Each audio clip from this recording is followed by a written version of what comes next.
Yo, YouTube, I'm back again. I'm going to do a page one critique. So that's a fairly niche interest. If you're not an aspiring writer, then you're probably not going to be that interested in it, but stick around, maybe you will be. Um, Before I dive into that, very small bit of news, which is simply that the finalist coins for the SPFBO are starting to arrive with the early finalists of this year's contest. Here's one I made earlier. This is a blank, this sort of test thing, so it doesn't have the printing around the edges, but you can see here is the real thing in the hands of the author of The Fall Is All There Is, and I think another one has also arrived recently. Anyway, back to um, critiquing. So for those of you who don't know, I've done loads of these before, and then I had a big rest, and now I've started up again because even though they weren't wildly popular, uh, I enjoy doing them. Um, oh, and I should say like and subscribe because I never say that, and I think it actually does make a difference. I think if you hear me say that clicking that like button and clicking the little subscribe bell help, then you may feel moved to move your finger and do it. Um, yeah, I start off with this general blurb saying I actually do these critiques in like whole chapter critiques for the top tier patrons on my Patreon. And also people can send me individual pages, but I've got a whole bunch of them now, so I don't really see myself getting to the bottom of the ones that I already have. Um, And there's my disclaimer here that it's just my opinion and don't take it too seriously, yada, yada, yada. Um, I guess one bit that just caught my eye is that good books aren't written by committee, so you really want to find someone that you trust to listen to and try not to create a Frankenstein's monster of a book by being pulled in all directions by every one who has an opinion on the writing. Um, So this is a page one that was sent to me by Amir Hamami Gulikson, I guess. Apologies for my mangling of the name. From a projected book called Discovery of Magic. And I will say that it is tipping down outside. My wife and son have just gone off on a bike ride, so they may crash in through the door, demanding that I hear their tale of woe. In which case you'll understand what's going on. Hopefully they're sheltering under a tree somewhere. Um, so yes, what I do is I just read through the first pages that was given to me, and then I'll go through more slowly and put red ink all over to convey my views on it.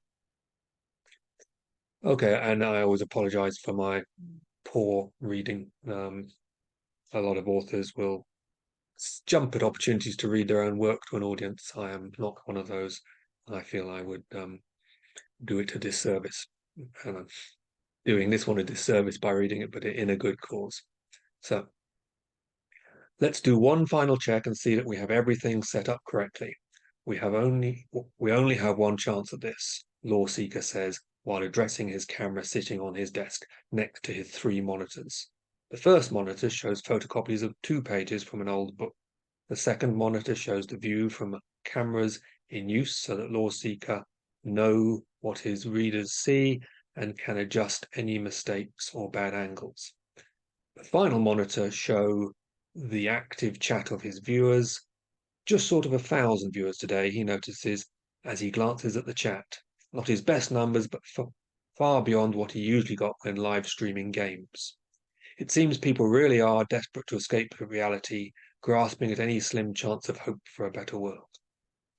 Lawseeker steps back from his monitors and walks to the other side of a large table positioned in the middle of the well-lit room. Behind the table is a large green sheet covering the back wall, where, for the viewers, Lawseeker's personalized logo is projected. A rather simple logo made by some free image generating AI tool. The letters L and S surrounded by swirls of purple colour and white stars. At the corner of the table is a second camera positioned so that it captures everything laid out on the table in high resolution. On top of the table are three powdery circles, each centered on points of an imaginary equilateral triangle and interlocking so that they form four sections whose interiors belong to at least two of the circles. Each circle is made from a drizzle of spice, salt, pepper, and cinnamon. In each of the three outer sections is a cup filled with liquid. The cup in the salt cinnamon section is a cup of vinegar. In the salt pepper section, a cup of water. And in the cinnamon pepper section, a cup of olive oil. In the middle section that all three circles encompass is a burner with an empty bowl sitting on top. Okay, Law Seeker says while examining a sheet of paper. We've assembled the Trinity circles with the salt ring facing north, with the salt as the reference point. We have the cinnamon right and the pepper to the left. A ding comes from the chat and Law Seeker looks up. Thanks for the tip, McSnuggly. We're pretty sure it means true north, not magnetic north. We covered this in the last stream. You can check out the VOD on YouTube. He says, glancing at the message, returning to the table. Law Seeker continues through the list of steps on his sheet of paper and verifies that everything is set up correctly. Will this Wickeresque ritual hold the secret of magic? Probably not, but it's worth a shot, and the viewership it attracts is good. Well then, I say, we are ready. He smiles to the camera. Let's discover magic. So there you have it. That's page 1. I'm sure you're formulating your own opinion, but I'm going to dive into mine. There were a few typos that I don't appear to have actually put on this. Things like Law Seeker knows, need an S on the end, and the first monitor shows need an S on the end, and Law Seeker's personalized logo needs an apostrophe there, and when I say we are ready, sorry, well then, I say we are ready. He smiles. He smiles is not a dialogue tag, so you'd want a period there and then a capital H. So there's a bunch of stuff like that that I haven't noted, but that could be tidied up. So the opening line is dialogue, and dialogue is always good to have. So opening with dialogue is nice. Dialogue's engaging. It sort of automatically involves a character, and people like characters. And it often carries a tone of voice that helps you understand that character and makes you more interested in them. What I would do here is, I mean, it's only 2 lines. I would have the "we only have one chance at this" as the first line, because that's actually a fairly solid first line. It sort of immediately begs the question, what do we only have one chance at? And if there's only one chance, there's a bit of tension, things could go wrong. Don't blow it. Instead, we got the first line that's talking about quite complicated one, doing a final check and seeing that we have everything set up correctly. That just swap them around, and then you've got a good first line instead of a weak one. Something that this author does a fair bit is, having put a dialogue tag like Law Seeker says, he then sticks in a bunch of other stuff on top, sort of trying to cram in some world building, I guess, position building, room building. And it just comes over as a bit complicated and cluttered. I would give these things their own sentences, even though it's maybe people say, oh, it's not as efficient if you. But it's nice to be able to slide extra information into lines, but if you do it too much, if you try and jam all this stuff onto a dialogue tag, then it really doesn't work too well. And we immediately see that we're in the present tense. So Law Seeker says rather than Law Seeker said. And present tense is an unusual choice. Most books are not written in present tense. So you have to have a reason for doing it, because some readers just say, well, I don't read present tense, I don't like it. It's unsettling. It's not what they expect, just like as if you changed the punctuation. So why piss them off without good reason? Now, there are some good reasons to use present tense. It's nice immediate form. It makes you feel like everything's happening now. It's not in the settled past. I mean, when you're using the past tense, you have to try and work past that to make the reader believe that they are there. It's happening now. It matters. It's not all done and dusted. And people are used to that, so it's not too hard a task. But the present tense makes it all a little less certain and brings this immediacy to things. So fighting and tension building can all work better. So, and I say at the end of this that I don't feel the present tense shone on this page, but maybe it will come into its own later on. So we carry on, and all these highlightings I've been doing, there's a lot of counting going on. 1, 1, 3, 2 second. And I'm just saying that this repeated counting can get a bit potentially repetitive and irritating. The more important point to make is that we see by this point that we're in an omniscient point of view. So anyone who's really taking their writing seriously understands that the point of view you use is important, and it's a choice. So you can choose to use this omniscient, which was quite popular maybe in fantasy back in the 80s and the 70s, where you can where the narrator, the person telling you the story, is this sort of disembodied godlike power that can see everything that's happening and can dip into different people's heads and give you the grand scale and explain this, and then be in someone's mind as they're running away terrified. And it achieves all of those things, which means that you get this much better overview.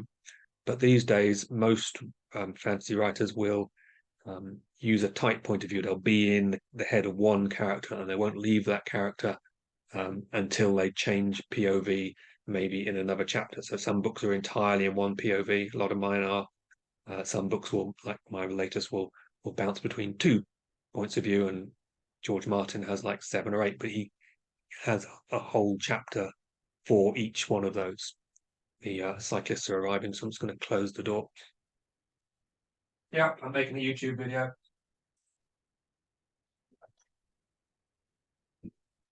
There was some distressed calls about how wet they are, but this is not my problem or yours. They chose to go out in the rain. Where were we? Yes, so a tight POV has many advantages because it binds you to that character and makes you care more about them, makes you share their experience more, whereas a omniscient point of view is more distancing. If an extreme example, the character is being tortured, you feel that the point of view can just slip out of their mind and leave them to it, and you're not really stuck in the same boat as them. And it creates this distance where 1 minute you're describing the politics of the city, and the next minute you're in this guy's head walking down the street. But if you just stick with the guy the whole time and experience everything through that person, it's a much tighter bond and can be more effective writing. And we can see this in the this omniscient here, where we're being told that Law Seeker knows what his viewers see. So this isn't coming from Law Seeker. This is outside Law Seeker telling us about what he knows. And then in this section here, we're actually dipped into Law Seeker's mind. We're seeing things through his eyes. We're getting his thoughts directly, just sort of 1,000 viewers today. And it seems that some people are really desperate to escape from reality. These are his thoughts just coming straight at us like they would be if we were in POV. But we just dipped into his head, and later on we'll come back out again. So this whole section talking about his logo and where his table is and all of this stuff, it's along with that sort of careful accounting of where everything was and how many of them were at the opening, we are getting a lot of this mechanical description. We are literally having the room laid out in great detail for us. And to my mind, it's too much detail. You will be more efficient to describe the room in a situation in broad brushes. And moreover, this description is from nobody's point of view. It's not coloured by anybody's prejudice or interest or bias. It's just laying out what's there. So it's far more effective in description to deliver it through a point of view and allow that description not only to tell us what's there, but to reflect back onto the person who is doing the describing. At the very least, it can tell us what they're interested in, but better would be to have their opinions color the descriptions, what they're impressed by, what they find stupid or unimportant. It's all useful. Here, this piece does have some merit to it because it tells us not just about the logo and the thing, but it's telling us about the cheapness of the setup. It's telling us that this is a sort of mum's basement type of vibe to it, and that this guy is a mid-tier YouTuber, says the YouTuber who is bottom rung. And then we get this long description here of the setup of this piece of magic. So there's all these circles and all these cups of different liquids and spices. More counting that I've highlighted. The second, 3, 4, 2, 3, 3. And again, this description is simply like a recipe. It's a list. It's got there's no turn of phrase. There's no color to it. It's just this thing was here and that thing was next to it and this one was behind it. And this description underlines that this is a fiddly type of recipe magic. Well, 7 or 8 lines, whatever it is, on page 1 is just too high a price to pay for giving us that impression. So Law Seeker carries on, and here he's getting advice from his chat, and this piece I feel earns its keep because it's got some humor in it. So we're getting something about the nature of the character. Well, maybe the character's not finding it humorous, but it's humorous to us. And there's some dialogue, and the description here, I would submit, is all the description we need. You could leave out that lengthy description ahead of it and just use this more summary in dialogue description about Trinity circles and the salt and the pepper and the cinnamon. There's enough there to give us all that flavor that the stuff did before, but in a far more condensed and interesting form. And the reader can just imagine, magic circles and candles and whatnot. They don't need to have it precisely laid out. It doesn't matter whether they were 3 circles or 2, or if they were what the ratio of this spice to that spice was. It just matters that they were there and that the ratios did matter, even if we don't know what they are.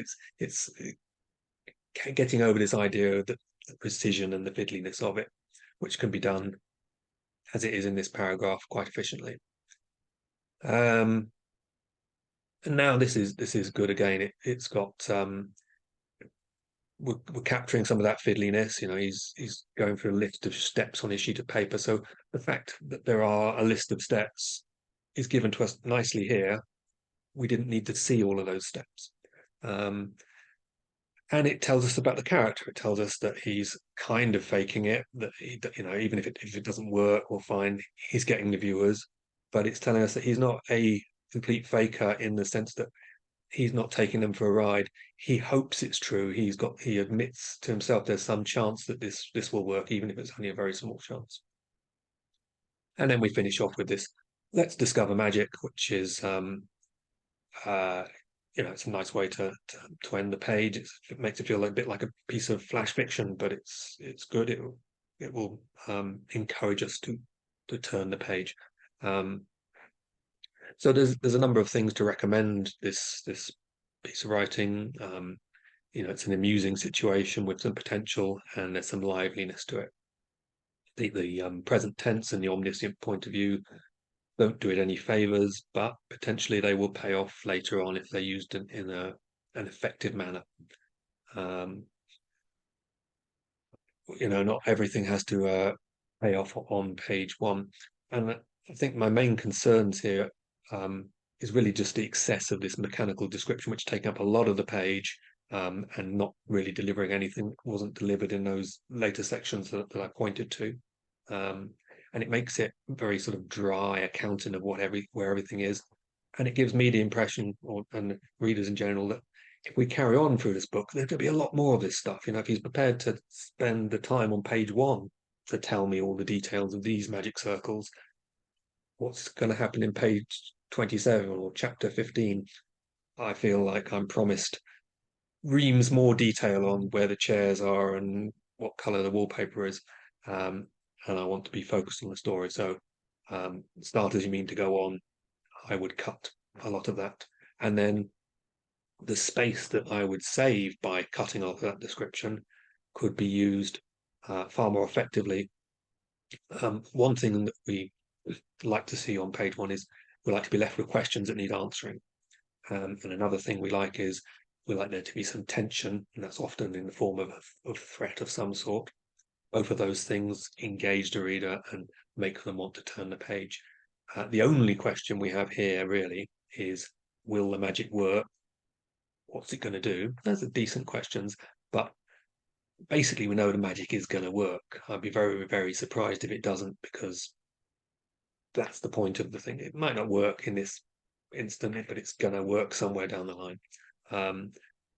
And there's this implied low-level threat that, if it works, what's it going to do? Is he summoning a demon, or is he just trying to change the color of his toenails?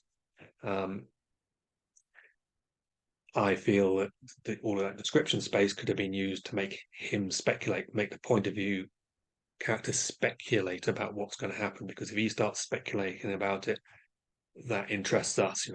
If he's worried that it will go wrong and it could be dangerous, if he's worried the house might explode, or if he's terrified that nothing will happen and all his audience will desert him, all of these things are ways to bond us more tightly to the story and emotionally engage us. And they're far better than that description, and it could be done on page 1 with the right words in that space. And I'd stick firmly in his point of view and try and share his ambitions with us. What's he attempting to do? Does he have a long-term goal? But I think it's a nice idea to have something. Because I'm doing a YouTube now, I like the idea of it being live streamed and there being a chat and there being suggestions from people with silly names, and that if it works or if it doesn't, there are a lot of people out there watching and either judging or being amazed. So I like the potential of the idea. I feel there's too much description. I'm going to leave you all with that. I'm going to hunt for the button that I normally hunt for and say that I will catch you later.